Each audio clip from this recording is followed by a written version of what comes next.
এখন ভোলা মাছের সর্ষে দিয়ে বানাবো। এই যে আমি স্নান করলাম সবে, এবার ভোলা মাছ তরকারি বানাবো। এই যে ভোলা মাছটা ভাজতেছি, মশলাটা দিয়ে দিচ্ছি, নামিয়ে দিচ্ছি। এটা হয়ে গেছে। এই যে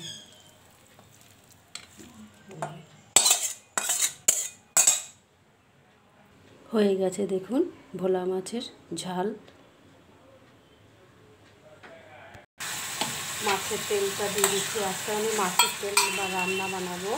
হচ্ছে লাইক করুন, সাবস্ক্রাইব করুন শিল্পী কিচেন ব্লগ। এই যে মাছের তেল,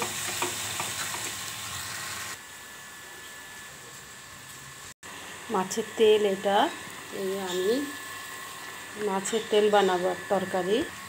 একটু ফুলকপি দিয়ে দিচ্ছি, একটু আলু দিয়ে দিচ্ছি, একটু বরবটি দিয়ে দিচ্ছি, একটু পটল দিয়ে দিচ্ছি, একটু ঝিঙা দিয়ে দিচ্ছি। এই দিয়েই সবজির তরকারিটা বানাবো মাছের তেলটা।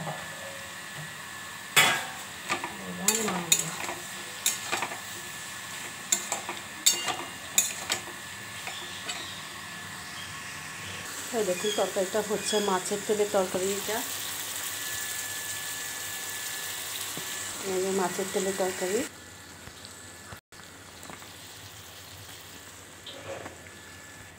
হয়ে গেছে, নামিয়ে দিচ্ছি। এই যে হয়ে গেছে, এবার নামিয়ে দিচ্ছি। মাছের তেল পটকার তরকারিটা হয়ে গেছে। এই দেখুন, এবার হয়ে গেছে।